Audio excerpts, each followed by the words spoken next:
Nah, di keempatnya lain ini selain ganda putri semua sudah pernah memenangkan medali emas Olimpiade. Hanya satu yang belum, yaitu ganda putri. Dan dari kecil, dari umur 13 tahun saya merasa terpanggil di ganda putri. Walaupun saya bisa pilih tunggal putri, bisa dibilang itu adalah kayak apa ya? Badannya perempuan Indonesia itu tidak kuat untuk main di ganda putri seperti itu. Karena saya pilihnya ganda putri, sebelumnya saya sudah ceritakan ganda putri, orang-orang bilang katanya memang nggak mungkin kamu bisa jadi juara Indonesia, ganda putri juara dari Indonesia. Walaupun yang kitanya pun sendiri nih ngerasa kayaknya nggak mungkin gitu loh. Tapi orang-orang, karena ada orang-orang yang membantu juga di dalam perjalanan ini, kita bisa jadi pada akhirnya tanpa sadar kita sudah telah melalui itu. Kegagalan bukan akhir dari segalanya, kesuksesan juga tidak selalu ada selamanya.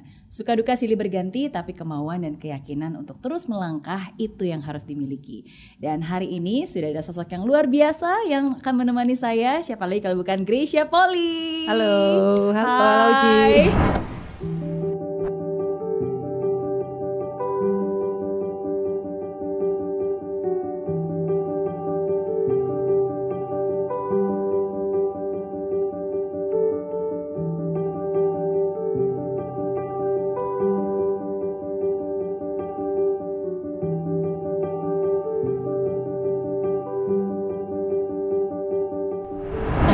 Senang bisa ada di sini. Thank you, aku yang senang. Terima kasih sudah mau meluangkan waktu di tengah berbagai macam kesibukan dan aktivitas. Tapi kasih. I can finally meet you in person.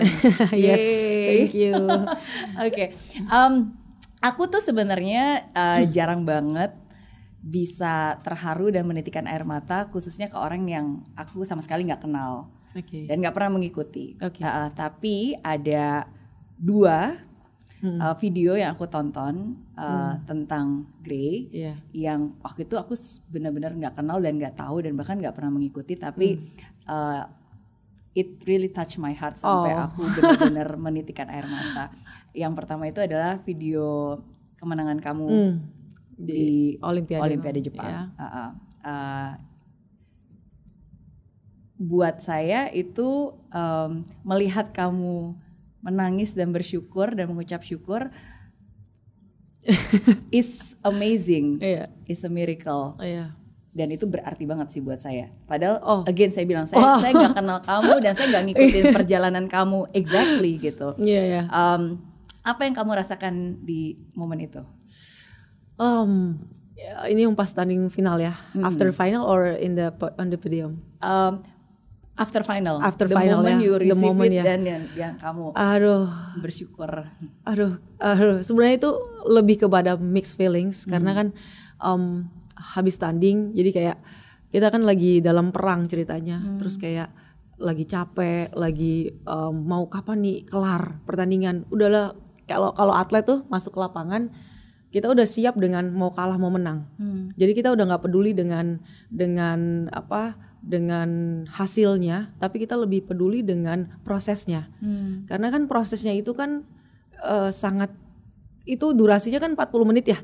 Kalau pertandingan bulu tangkis kemarin yang 45 sampai 50 menit itu kayak pengen cepet-cepet kelar aja deh, terserah deh, karena pengen keluar dari peperangan ini ceritanya, pertandingan ini. Tapi begitu kelar terus tahu bahwa kita menang, itu seperti kayak akhirnya kelar, perangnya kayak kelar, tapi yang lebih bersyukur tuh kayak baru realize ternyata kita menang ya. Maksudnya kayak menang, kayak ini it's unbelievable sebenarnya buat saya. Dan itu semua yang kerja keras, semua yang penantian yang begitu lama, semua yang harga yang sudah dibayar dan pengorbanan yang dari kecil. Saya dari umur 5 tahun main bulu tangkis dan sekarang kemarin itu 33 tahun. Jadi itu ada di puncak tertinggi menangnya. Jadi sesuatu hal yang itu yang benar-benar aduh Tuhan, ini kalau bukan Tuhan yang kasih bonus ini bukan saya gitu. Jadi kayak lega, at the same time semua tuh terbayarkan aja gitu. Kayak semua tuh it is finished, like It is finished. I finished the race gitu ya. Finish the race gitu kayak gitu sih. Jadi kayak it's a mixed feeling actually, dan belum realize kalau waktu pada saat itu belum realize kalau itu ternyata Olimpiade sih sebenarnya. Betul, karena ya betul dari alam bawah sadar tuh belum realize, tapi kenyataannya kan memang itu Olimpiade. Betul. Kita realize lah itu Olimpiade. Tetapi di bawah bawah sadar tuh kayak ini bener nggak sih ini Olimpiade gitu, ini bener nggak sih ini the most athletes yang mau menangnya tuh di sini, puncak tertingginya di sini, dan diberikan sama saya dan Apriani dan pelatih saya kayak sama Indonesia gitu. Wah, dan di ganda putri kayak ini bener nggak sih ini apa ya? masih kayak nggak percaya gitu sih. Iya. Tapi that victory, kemenangan itu sih yang benar-benar dirasakan bukan hanya kemenangan seorang Greysia Poli, tapi kemenangan bagi semua orang yang sudah sungguh-sungguh menantikan gitu. Jadi saya yakin pasti kan, at least buat saya pribadi ada banyak hal yang sebenarnya kita menanti kapan nih, mungkin nggak bisa nggak, tapi ketika saya melihat itu dan merasakan kemenangan itu, saya merasa bahwa wow, I can feel that victory gitu, even though it's not here yet. Iya betul sih. Jadi memang kan buat saya memang di dalam perjalanan saya di bulu tangkis ini yang membuat saya stick to the passion, to the calling itu adalah saya memilih untuk stay di ganda putri. Memang dari 5, kalau dalam sejarahnya badminton ada 5 sektor, jadi ganda putri, ganda campuran, tunggal putra dan ganda putra. Nah, di keempatnya lain ini selain ganda putri semua sudah pernah memenangkan medali emas Olimpiade. Hanya satu yang belum, yaitu ganda putri. Dan dari kecil, dari umur 13 tahun saya merasa terpanggil di ganda putri. Walaupun saya bisa pilih tunggal putri atau ganda campuran, tapi saya memilih ini karena ya satu lagi karena itu mimpi yang datang dari Tuhan. Yang kedua adalah saya pengen isi kekosongan ini buat Indonesia sendiri gitu. Dan harus ada orang gitu yang benar-benar ada ambil kesempatan, bukan kesempatan ya, tapi mengisi kekosongan ini. Harus benar-benar ada orang yang mau willing untuk bisa mengisi kekosongan di gap yang Indonesia nggak punya. Dan along the way, the journey is on, the process selalu kan. Dan akhirnya betul, tapi butuh waktu lama ya. Lama banget ya, 13 tahun berarti mimpi saya itu kan 13 tahun saya mau decide untuk ganda putri sampai ke 30 berarti ada 20 tahun ya. Dari 13 tahun sampai 33 tahun ya, 20 tahun. Iya, dan gitu. Di dalam 20 tahun itu berapa kali mau menyerah karena nggak mungkin, karena mereka selalu bilang ganda putri ini adalah hal yang nggak mungkin akan dimenangkan oleh Indonesia karena memang tidak ada sejarahnya, karena nggak ada sejarahnya, dan memang China kuat sekali mendominasi itu 20 tahun memang. China dan negara Korea dan sekarang Jepang, dan itu sangat-sangat mendominasi di sektor ini. Jadi sampai seakan-akan orang-orang sampai aku punya gini di perjalanan aku percaya, tapi aku punya pada akhirnya sampai aku juga nggak percaya juga kok, nggak percaya dengan bisa menjuarai di sektor ganda putri ini gitu. Karena fakta sekitar, dan nggak mendukung dan gitu ya sampai mungkin kalau kita bilang, kalau mau bisa dibilang itu adalah kayak apa ya, badannya perempuan Indonesia itu tidak kuat untuk main di ganda putri seperti itu. Dan karena ganda putri kan very capek banget gitu loh, maksudnya capek banget, maksudnya butuh tenaga kuat dan makanan, dan backgroundnya orang Indonesia tuh, terutama putri Indonesia tuh nggak seberapa bagus untuk di ganda putri, makanya nggak bisa ada pemain-pemain wanita ganda putri itu bisa sustainable sampai bisa meraih medali emas atau kejuaraan, bisa ambil kejuaraan itulah gitu. Jadi itu yang statement itu yang selalu ada setiap hari dalam selama bertahun-tahun. Gitu. Tapi waktulah yang membuktikan ya bahwa seringkali kemauan itu yang juga akan bisa memampukan kita. Iya betul. Harus lewat generasi pada generasi. Harus. Karena Apriani sendiri ini sudah beda generasi dengan saya. Jadi saya harus bertahan dulu di dalam dari generasi ke generasi. Dan akhirnya menjadi nih berarti atlet bulu tangkis tertua yang mendapatkan medali emas di Olimpiade. Di Olimpiade. Oke. Tapi itu menunjukkan proses. Dan menunjukkan kesabaran untuk benar-benar menghargai prosesnya.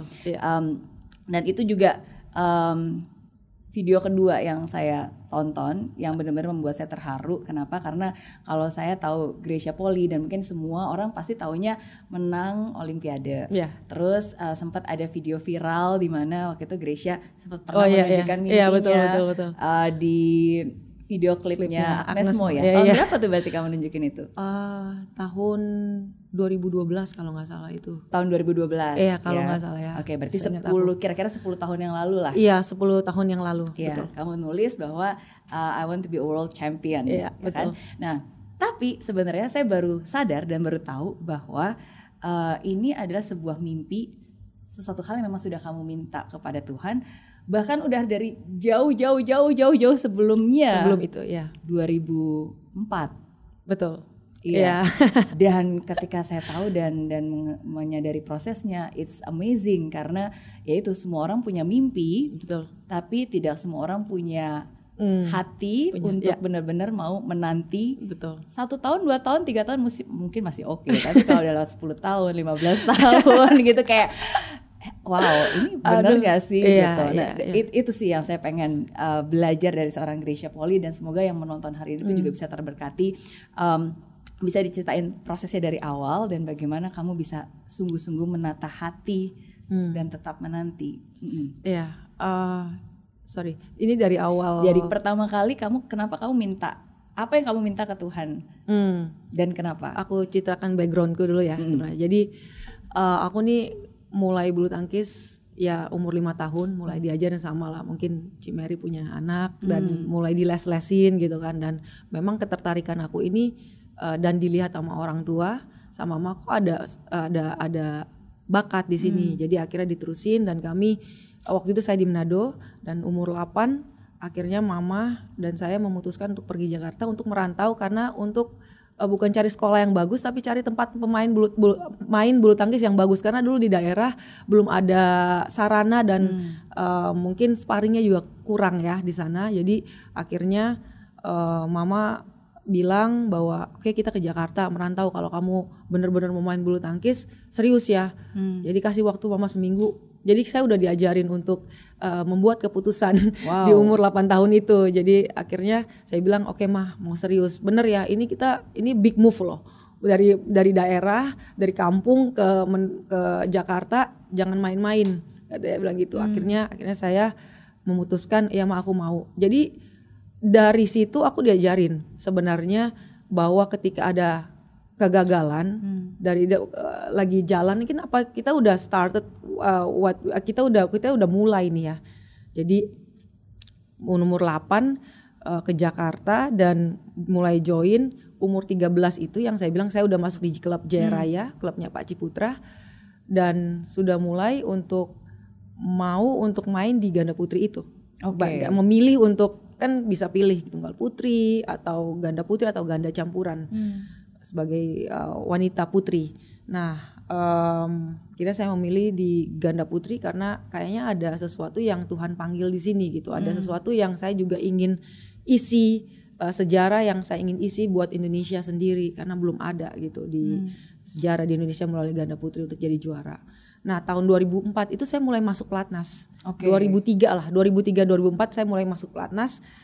Udah mulai, jadi saya menjadi maksudnya jadi seorang atlet yang berbakat dan dilihat sepertinya potensinya ada nih untuk jadi juara ke depan. Seperti itu, dan saya percaya dengan itu, saya percaya dengan kemampuan saya gitu. Dan tapi dengan berjalannya waktu, karena saya pilihnya ganda putri, sebelumnya saya udah ceritakan ganda putri, orang-orang bilang katanya memang nggak mungkin kamu bisa jadi juara Indonesia, ganda putri juara dari Indonesia gitu, karena memang kenyataannya memang seperti itu. Ketika saya masuk, di ganda putri saya bertandingan dengan China dengan kalah terus babak pertama, babak kedua, sampai akhirnya tuh benar-benar perjalanan yang panjang, gimana ya, dari situ saya harus memutuskan bahwa udah berapa kali sih saya pengen nyerah. Karena dari 2004 itu sampai ke 2020 22 lah ya, itu kan bukan sesuatu hal yang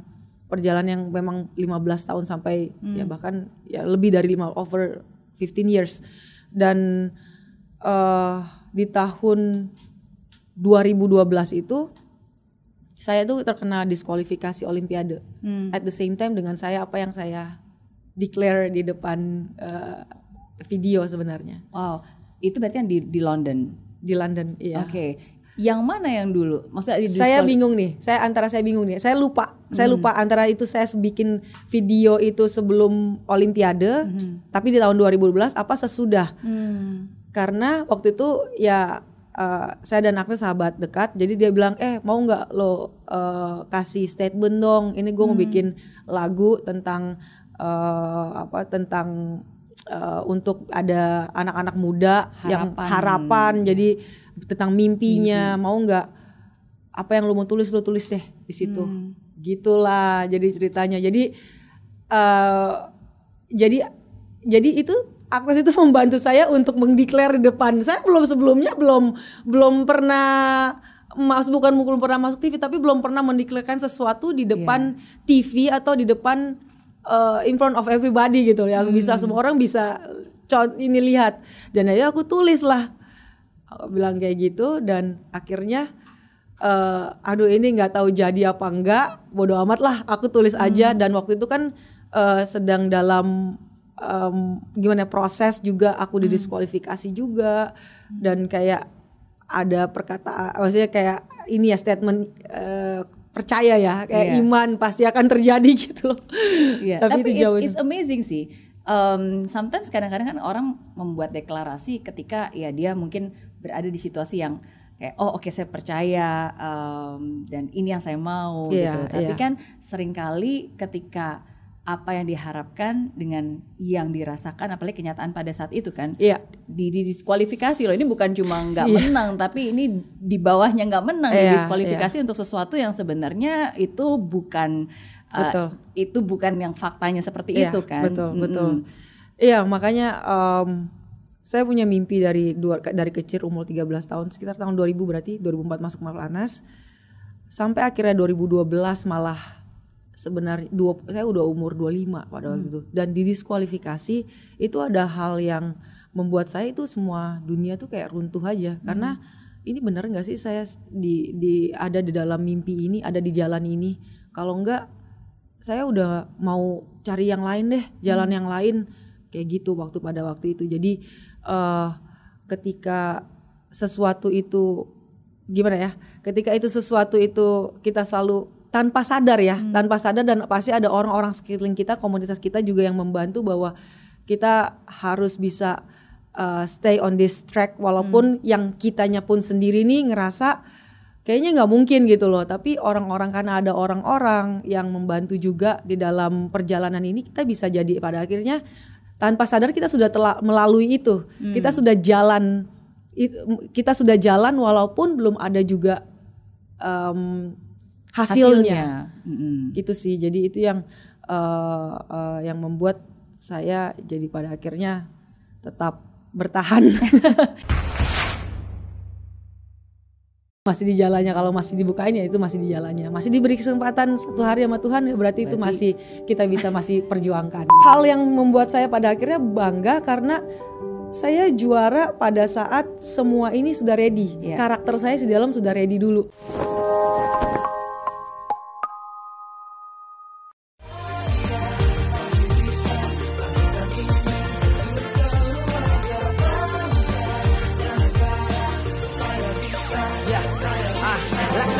Tanpa hujan, hidup tanpa tujuan, kering dan mati tanpa hijaunya tumbuhan.